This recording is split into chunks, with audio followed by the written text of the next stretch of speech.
Chers frères et sœurs, dans ces quelques mots, je me suis posé la question de quel était le sens de cette grande fête, fête du Saint-Sacrement, qu'on appelait autrefois encore la fête Dieu. Je vous le résume en deux lignes, et puis après je développerai. En fait, dans cette fête, nous célébrons que nous sommes faits, chacun de nous, pour l'infini, et que l'Eucharistie, la présence de Dieu sur l'autel, l'Eucharistie est une porte, la porte sur l'infini. Je le dis encore autrement, nous sommes faits pour l'amour, et l'Eucharistie est la source de l'amour. Voilà ce que nous célébrons aujourd'hui dans la fête Dieu, dans la fête du Saint-Sacrement, du corps et du sang du Christ. Alors je reprends, en essayant de ne pas trop confuser la fête, la développant un peu. La question que nous pouvons nous poser, c'est pourquoi sommes-nous faits chacun de nous? Alors certaines personnes, certains penseront que nous sommes faits pour des choses finies, c'est-à-dire que nous pouvons nous satisfaire de notre vie ordinaire, quotidienne, j'allais dire naturelle, sans chercher vraiment autre chose. C'est ce qu'on appelait du temps des Romains, panem et circenses, du pain et des jeux, et c'est très bien. Et j'imagine que la vie est tellement riche que, effectivement, ça peut sembler nous satisfaire. Et puis après, il y en a d'autres qui vont dire nous sommes faits pour l'infini, nous sommes faits pour l'infini. C'est ce que nous laisse entendre notre foi chrétienne. Chacun de nous, dès les premières pages de la Bible, il est marqué que nous sommes faits à l'image et à la ressemblance de Dieu. Donc nous sommes faits pour la grandeur, nous sommes des petits dieux que le Seigneur a posés dans l'existence. Notre grand titre de noblesse, c'est que nous sommes fils de Dieu. Alors, nous pouvons croire que nous sommes faits pour l'infini, l'infini. Et pourtant, le paradoxe, c'est que toute notre existence se déroule dans la finitude. Partout, il y a des limites. Vous voyez, nos plaisirs sont limités, sont finis.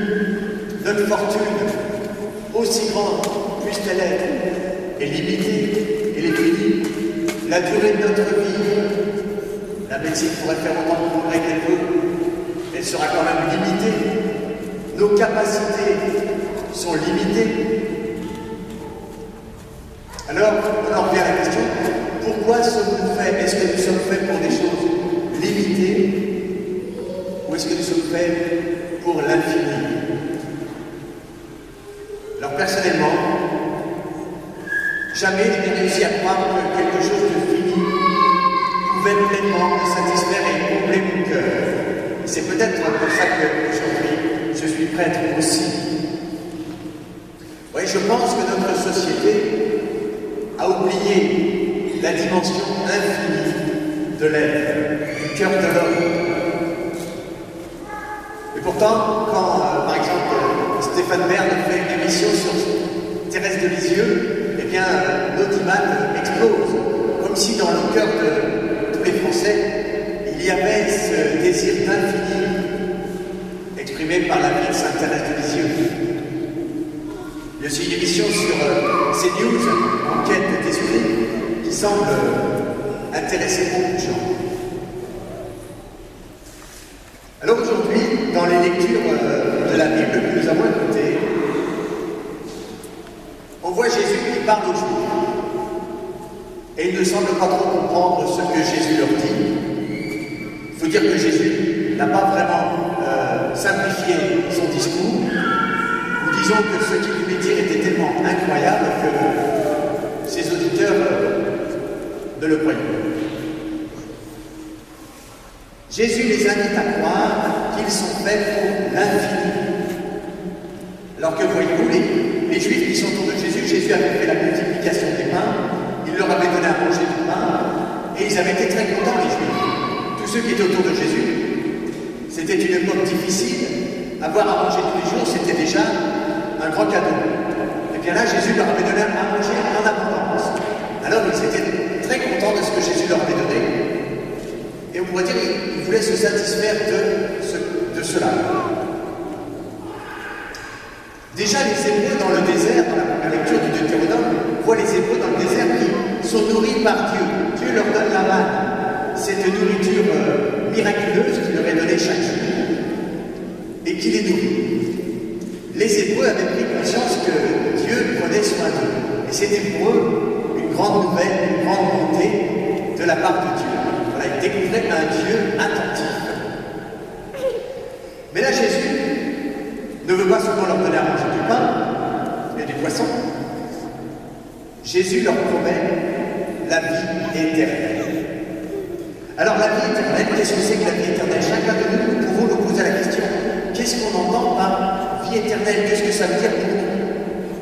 Vous voyez les jeunes qui allaient communier dans quelques semaines, dans quelques mois, vous pouvez vous poser la question, qu'est-ce que c'est que la vie éternelle que Dieu veut nous donner? Qu'est-ce que c'est? Alors moi j'y mets quelques mots, je dis la vie éternelle, c'est l'amour vraiment en plénitude. C'est la joie en plénitude, la joie profonde. C'est la paix dans notre cœur, malgré les agitations de notre monde. La vie éternelle, c'est pour toujours. C'est sans qu'il y ait de retour en arrière. C'est total, c'est infini, c'est immense. Et c'est avec Dieu. Alors j'en reviens à la question, chacun de nous, pourquoi nous sommes faits? Qu'est-ce que nous désirons vraiment? Est-ce que nous préférons quelque chose de fini? Est-ce que nous pensons que nous sommes faits pour quelque chose d'infini? Peut-être est-ce que nous pensons qu'on peut faire un mixte des deux, un peu d'infini, un peu de fini? Alors cette question, frères et sœurs, nous devons nous la poser, chacun de nous. Et chacun de nous, nous sommes corps, esprit et cœur, les trois niveaux de l'être. Alors notre corps, eh bien, il aime bien les choses du corps. Il aime bien les plaisirs, il aime bien le sport, il aime bien tout ça. Notre esprit aime bien toutes les choses de l'esprit. L'intelligence, la pensée, la connaissance, etc. Et notre cœur, c'est la part la plus intime de nous-mêmes. Notre cœur, il est fait pour aimer. Alors il faut qu'on prenne soin de son corps. Il faut qu'on prenne soin de son esprit. Mais il ne faut surtout pas que nous oublions notre cœur.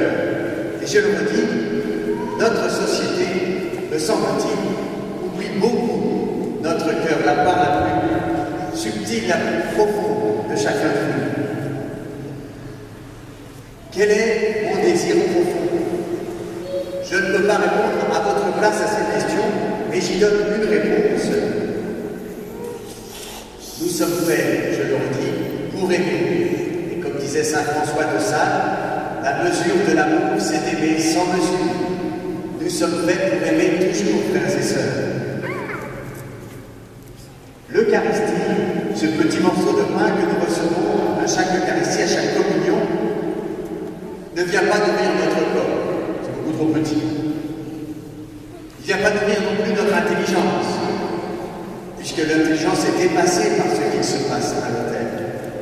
Mais l'Eucharistie vient nourrir notre soif d'amour, notre désir d'amour, notre désir le plus profond. L'Eucharistie, c'est une part de Dieu qui vient nourrir notre cœur, en passant par notre corps d'ailleurs, très incarné. L'Eucharistie, c'est un petit morceau de l'amour infini de Dieu qui vient rejoindre mon désir infini d'amour. Dans l'Eucharistie, nous célébrons que l'infini vient rejoindre le fini.